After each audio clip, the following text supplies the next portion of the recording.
I still remember the exact moment he said it. Not because it was the first time. It wasn't. But because that morning something in the room went completely still when he did. It was a Monday. I was standing by the glass wall in the conference room, waiting for the projector to wake up from its usual glitch coma, when my boss, Mitchell, walked in 10 minutes late, latte in one hand, ego in the other. He didn't look at anyone, just tossed his coat on the chair and said, "All right, let's hear from our favorite underperformer." The room chuckled, soft, polite, afraid laughter. I didn't. I just pressed the button on the remote and waited for the slide to change. "That's you, by the way," he added, pointing at me. "Let's see if you've managed to do one thing right this quarter." That's how he was, the kind of man who confused humiliation with leadership. Every week it was something new. Rookie mistake, wasted potential.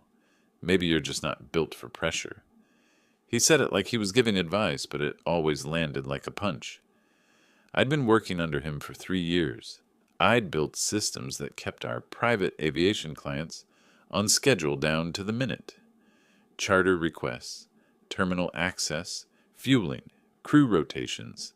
I'd saved the company thousands, but to him, I was just the guy who wore the same suit twice a week. That day's meeting was about a new client integration, the kind of project that decides who gets promoted and who gets replaced. I'd stayed up half the weekend testing code and cross-checking data for the demo. It worked perfectly when I ran it alone, but in front of everyone, the system froze halfway through. "Brilliant," Mitchell said, sighing loud enough to echo. "Ladies and gentlemen, a showcase of failure in real time." My chest went tight, but my voice stayed calm. "It's a local cache issue," I said, clicking through recovery. "It'll reload." He leaned back in his chair, smirking. "You always have an excuse ready. That's your real skill set." Someone at the table coughed. That nervous kind of sound people make when they want to disappear. I fixed the glitch in 15 seconds. The chart popped up, numbers perfect, colors aligned, but the room was already poisoned by his tone. "Next time," he said, "test it like your job depends on it." "It does," I replied, quietly. He didn't hear the edge in my voice. Or maybe he did, and that's why he smiled wider. "Don't get emotional, kid. Take notes." I was 32. He called me kid. The meeting went on, his voice filling the room like static. I stared at the slide behind him, my code, my work, and felt something inside me click into place. Not anger, not pride. Something colder, a decision maybe. After the meeting, he pulled me aside, pretending to be friendly. "You've got potential," he said. "You just need thicker skin. You take things too personally." I nodded. Got it. He smiled like he'd just mentored me. I spent the rest of the day doing what I always did, keeping things running while he took credit for it. I answered client calls, fixed last-minute scheduling conflicts, smoothed over his mistakes. At 5, he walked past my desk, already on the phone with his golf buddy, saying, "Yeah, I told him he's got to toughen up. Maybe failure'll teach him something." He didn't see me looking up, didn't notice how steady my face was. I finished my reports, logged off, and went down to the hangar. The air down there was quieter, jet fuel and silence. I watched a Gulfstream taxi in, sunlight catching its silver wing, and I realized something simple. Men like him think they own altitude, but they don't. They only rent it, from people like me. That night, I sat at my kitchen table with my laptop open and a cheap cup of instant coffee going cold. I started sketching out an idea, something I'd been thinking about for months, but never had the guts to move on. A platform for small jet operators to automate scheduling and crew logistics. Everything our company did manually, badly. No investors, no budget. Just me, a domain name, and a spreadsheet that looked like a lifeline. For weeks, I worked quietly. Early mornings, late nights. At the office, I smiled when Mitchell threw his barbs. I said, "You're right," when he mocked my reports. I stopped trying to impress him. I stopped reacting. He noticed. Bullies always do when the silence changes tone. One Friday afternoon, after another meeting where he called my department a charity project, he leaned close and said, "You know what your problem is, Mark? You think effort equals value. It doesn't. Results do. And you don't have them." He grinned, expecting me to flinch, but I just said, "You'll see me again, Mitchell." He laughed. "Hopefully not in another job interview." I smiled back. Something like that. That was the last conversation we had as boss and employee. He didn't know it yet, but I was already halfway gone. And when I walked out of the building that night, briefcase in one hand, resignation letter drafted in the other, I caught my reflection in the glass door. Tired eyes, straight posture, no anger left, just a quiet kind of certainty. Because some failures don't end you, they start you. The day it broke wasn't dramatic. It was petty in the way small power always is. 2 weeks after that Monday meeting, Mitchell called a war room. He liked that phrase. He said it like he'd earned it somewhere other than a conference hotel. The client was a regional fund that flew 3 times a week out of our private terminal. They'd asked for a live integration ahead of a board trip. I'd scoped 2 weeks. He promised it in 5 days without telling me. "Stretch goal," he said, clapping my shoulder like we were teammates. "You're hungry, right?" I stayed late, ate vending machine peanuts, and watched the building empty out until the cleaning crew's cart rattled by like a metronome. The code was fine. The data feed wasn't. Their side had mismatched flight IDs and a custom field for crew swaps I'd never seen. I flagged it. I wrote an email with examples and a fix. He replied, all. "Mark is overcomplicating this. Proceed as planned." On day 4, he swung by at 6:45 p.m., jacket over one finger, keys twirling. "We good?" "We're accurate," I said. "We're not good. Their mapping will throw false errors mid-rotation." He blinked like I'd spoken weather. "Just make it not do that." "It's their field." "Then hide it," he smiled. "That's what smart people do, make problems invisible." I didn't answer. I pushed the code, put a soft fail on their custom field, and wrote a red banner warning for internal use. In the demo the next morning, everything looked clean. When they hung up, he turned to the room and said, "See? Excellence." I knew he just needed a push. By noon, my phone lit up with real data. 3 flights okay. The 4th threw the exact error I'd warned about. Dispatch called. I walked them through a manual override and got the crew out on time. On my way back to my desk, Mitchell intercepted me in the hall. Jaw tight. "What did you do?" I prevented a delay and flagged the data that caused it. "You embarrassed me," he said. "They called me, not you." "They called operations," I corrected. "They got me." He took me into an empty office and shut the door like a TV cop. "You're making me look bad. Clients see red banners and think we're sloppy." "They see red banners and know we're honest," I said. "We're protecting their flights." His nostrils flared. He lowered his voice. "You need to learn how to play this game," I heard myself say very calmly. "I'm not playing." He smiled, slow and mean. "Then you'll lose." But that was just the beginning. The write-up appeared that afternoon, HR language in neutral tones. Communication concerns, resistance to direction, impacting client perception. I read it twice, like it might rearrange itself into truth. It didn't. I refused to sign. He signed for me, acknowledged. That night I didn't go home. I went to the tiny co-working office where I rented a mailbox and a desk that wobbled. I opened my laptop and the MVP I'd been nursing like a secret. I renamed a folder from Sandbox to Release, bought an SSL certificate, and pushed the first public build live. No launch post, no fanfare, just a link and a quiet email to 3 small operators I'd met on layover nights in the terminal break room. "If you want this solved without politics, try this.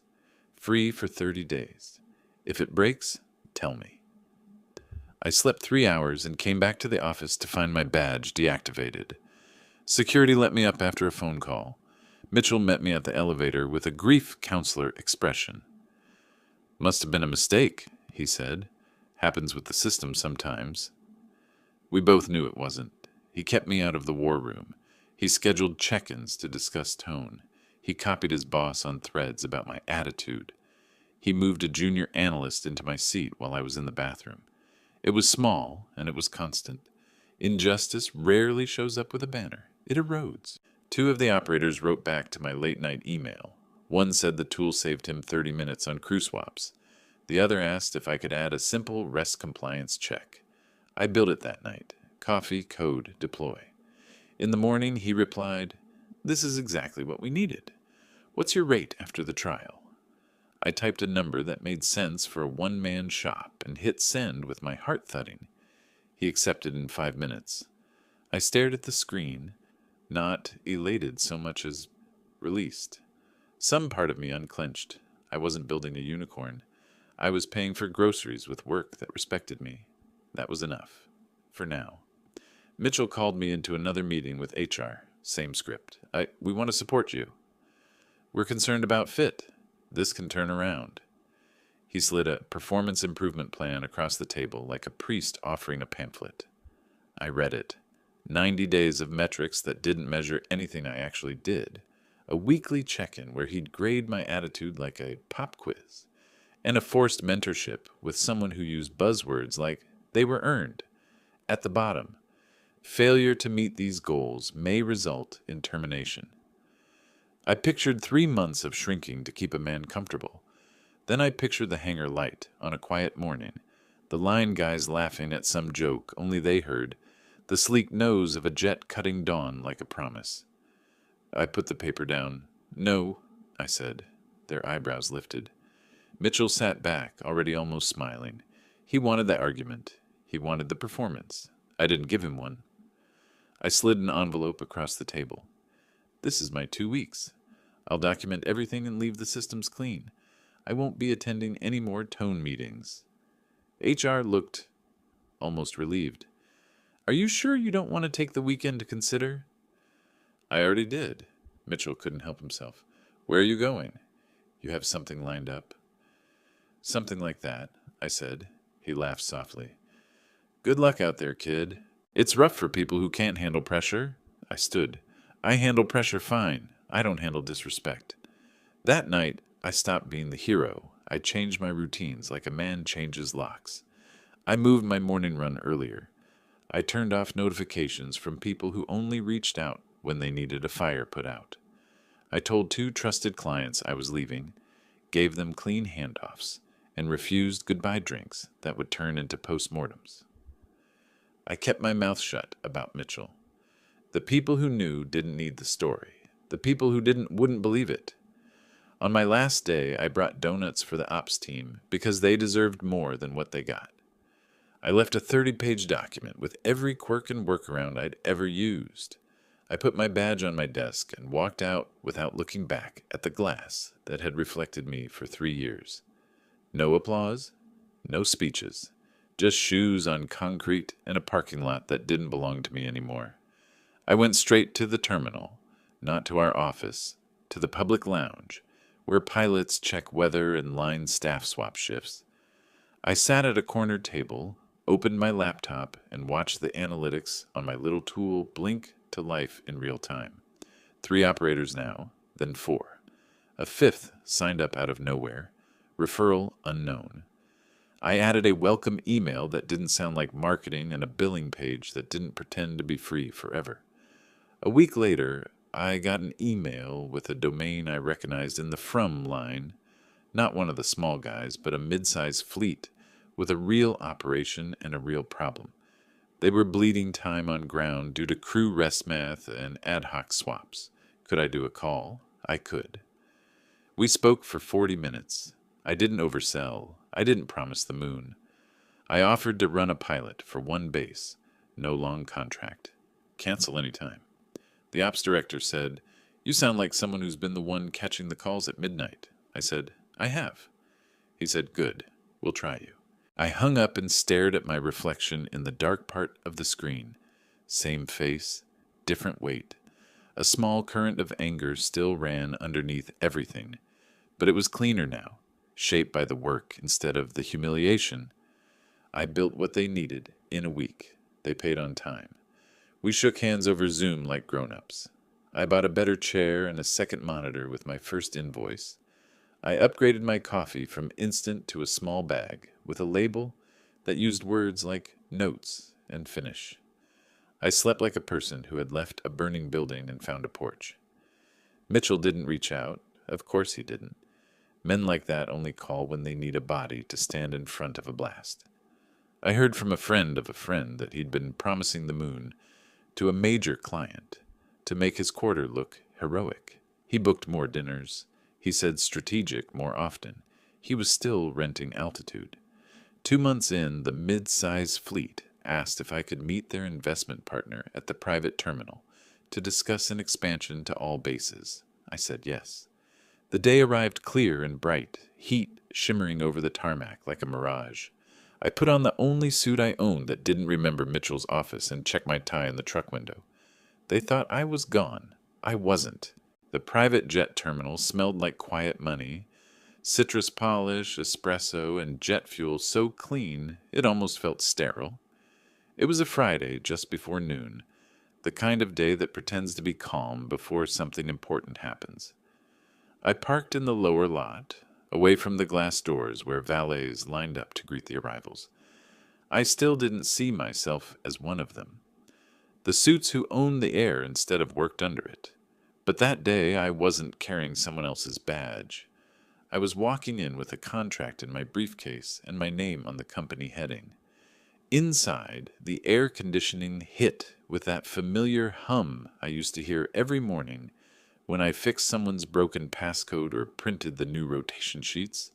The receptionist looked up and smiled politely. That professional warmth that comes with knowing everyone here probably flies private. "Mr. Hale?" she asked. "Yes."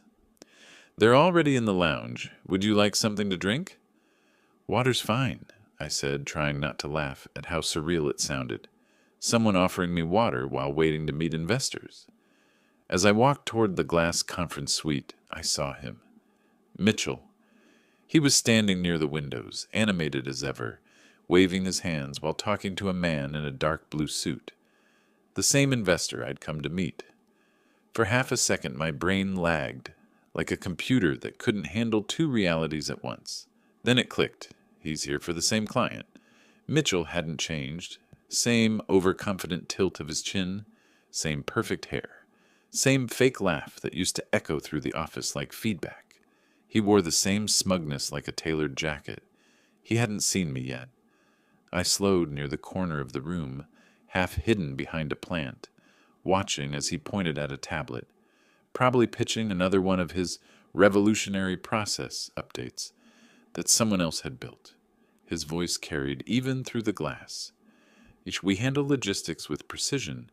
No delays. No risk. My team is unmatched in the region. The client nodded politely, but his eyes drifted past Mitchell's shoulder to me. Recognition flashed. He smiled, then raised a hand in greeting. "Mark, there you are." Mitchell froze mid-sentence, turned. For a brief moment, every muscle in his face tried to rearrange itself into a new story. His smile faltered, then reappeared, thinner. "Mark," he said, voice tight. "Didn't expect to see you here." I nodded. "Likewise." The client gestured for me to come closer. "I was just telling Mitchell here how impressed I am with the demo your company built. It's exactly the kind of reliability we've been missing." "Your company." I watched the words land on Mitchell like hailstones. He blinked twice, searching for footing. "Wait, your company?" I turned to the client, keeping my voice even. "We've been piloting our scheduling platform with a few of your charter partners. Sounds like it's working," the client chuckled. "Working? It's saving us 6 figures a quarter. I wanted to meet the man behind it before we roll it across all terminals." Mitchell's jaw flexed. "You built that?" "From scratch," I said. "On nights you probably remember as me underperforming." The silence that followed wasn't dramatic, just surgical. The client glanced between us, eyebrows raised slightly, realizing something invisible had shifted. "Well," he said, clapping his hands softly, Seems we already have the right people in the room. Mark, why don't we head inside and finalize the numbers? Of course. I walked past Mitchell, close enough to smell his cologne, the same one he used to overdo before client dinners. He didn't move, didn't speak, just watched as I walked into the same glass room where he used to sit at the head of the table. He tried to follow us in. The client turned politely. Sorry, Mitchell, we'll just need a moment. Then the door closed between us with that satisfying whisper of tempered glass, sealing shut. Inside, the conversation was smooth. The numbers made sense. They'd already decided before I arrived. This was just the handshake. We signed the preliminary documents. I handed over the summary deck.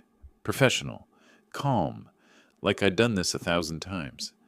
Outside the glass, Mitchell lingered, pretending to take a call, pretending not to listen. Every few minutes, his reflection appeared in the window behind the client's shoulder. His posture got smaller each time. When the meeting ended, the client stood, smiling. Welcome aboard, Mark. I'll have our legal finalize the partnership next week. We'll introduce your platform as our preferred provider for all regional operations. I shook his hand. Firm, steady. Appreciate the trust. He leaned in slightly. For what it's worth, I've known men like him my whole life. They never see it coming until it's already over. I just nodded. No need to rub it in. We stepped out into the hallway together. The sunlight through the tall windows hit like stage light. Mitchell turned from his fake phone call, eyes wide, forced grin already loading. Everything all right? He asked the client, voice too bright. Better than all right, the client said. We just signed with Mark's team. You'll be coordinating the rollout from your end. Mitchell's mouth opened, but nothing came out. His hands twitched at his sides like he wanted to clap, but couldn't find a reason. Congratulations, he said finally, eyes not leaving me. Looks like you finally found your lane. I did, I said quietly. And it's a lot higher altitude than the one you parked me in. The client laughed lightly, thinking it was a joke. Mitchell didn't. As they shook hands, I caught his expression, that precise moment when arrogance fractures into panic. It was small, but it was there. The eyes go glassy, the smile too still. He excused himself, muttered something about a conference call. The client turned to me. You two go back, huh? Yeah, I said. He taught me a lot. Good mentor, excellent example. We walked out into the sunlight. The tarmac shimmered like a mirror. The engines of a nearby jet whined up, vibrating through the soles of my shoes. Mitchell passed us on his way to the parking lot. He didn't look at me, didn't have to. The silence between us was a decade's worth of roles, reversed. He froze. I didn't. The client's car pulled up. He offered his hand again. I'll see you next week, Mark. When he drove off, I just stood there a moment, watching the planes lift off one by one. 6 months ago, I'd been another disposable employee trying not to get yelled at. Now, the man who used to measure my worth by his temper was watching my name go up on a contract he couldn't even touch. That night, I didn't celebrate, didn't tell anyone. I just went home, poured a drink, and sat in the quiet of my kitchen. The hum of the refrigerator, the echo of the hangar lights in memory. It was enough. They say revenge feels good. They're wrong. It feels still. And then silence, the kind that means something's gone wrong. Because the next morning, my phone rang. The client wanted me to meet him again, this time with Mitchell present. The next morning, the city looked unnaturally bright, the kind of light that makes everything feel exposed. I hadn't slept much, not out of nerves, but because calm can be loud when it finally shows up. The client's assistant had emailed at dawn. Mr. Reeves has requested a follow-up meeting at 11 a.m. private lounge. Same terminal. Mr. Mitchell will also be present. No context, no agenda, just that. When I walked into the terminal again, the receptionist didn't even ask for my name this time. She just smiled and pointed toward the conference suite. Mitchell was already there, pacing, phone in hand, pretending to scroll. The moment he saw me, he straightened his jacket, his posture snapping back into the old hierarchy like muscle memory. "Mark," he said, forcing a tight smile. Looks like we're business partners now, huh? Looks that way, I said. Funny how small this industry is. Yeah, I replied. You never know who's watching. Before he could answer, the client, Reeves, entered, calm as ever. He set his briefcase on the table, nodded at both of us, and sat down.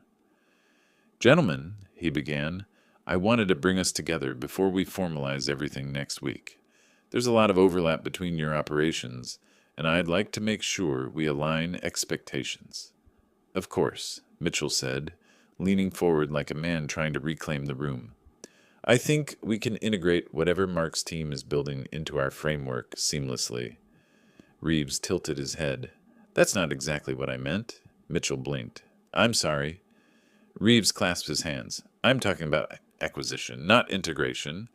My board wants to take a controlling stake in Mark's company.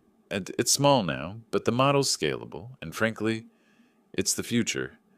If we move forward, your division will use his platform exclusively. The silence that followed was clean and sharp. Mitchell's expression barely held. His jaw twitched once, then again before he managed a half-smile. So, we'd be licensing from him? Reeves smiled politely. That's correct. I stayed quiet. Just listened to the echo of that word. From him. Mitchell's fingers drummed on the table. Well, he said finally, voice thin, that's quite the twist. Business moves fast, Reeves said. Mark, you'll have full autonomy over your operations. My office will coordinate funding and expansion. Mitchell, your role will shift to regional oversight once the system's live.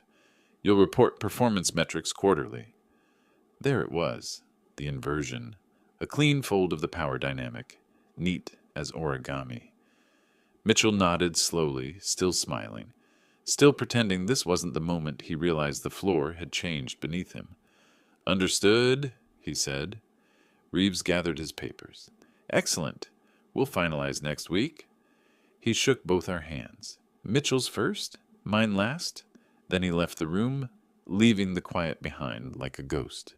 The door clicked shut. For a while, neither of us spoke. Mitchell's eyes were on the window, but not really looking at anything. When he finally turned to me, his smile had cracked into something human. You really built all that yourself? Not all at once, I said, piece by piece. The same way you built your career, just without the casualties. He laughed once, no humor in it.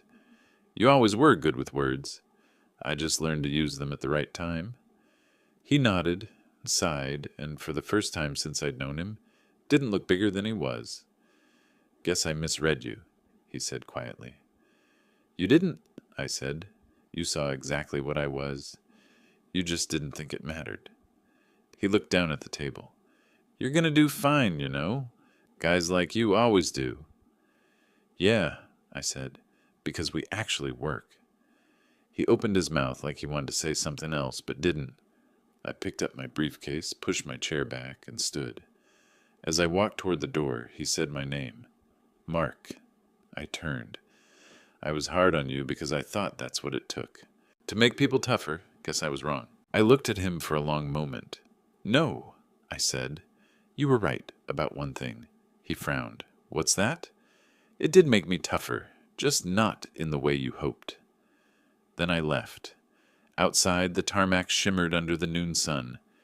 Jets hummed softly like distant thunder behind glass. I stopped near the railing and watched one taxi out. Silver and white, the kind of plane we used to dream of servicing. The wind caught my jacket, warm against my back. For the first time in years, I wasn't thinking about who was watching or what came next. I was just there, breathing, grounded, free. I didn't text anyone, didn't post about it, didn't gloat. That's not what satisfaction looks like. Satisfaction is walking past the same hangar where someone once called you a failure and realizing they don't even have the clearance to follow you inside anymore. Satisfaction is silence that doesn't hurt. Later that week, Reeves' assistant sent over the finalized documents.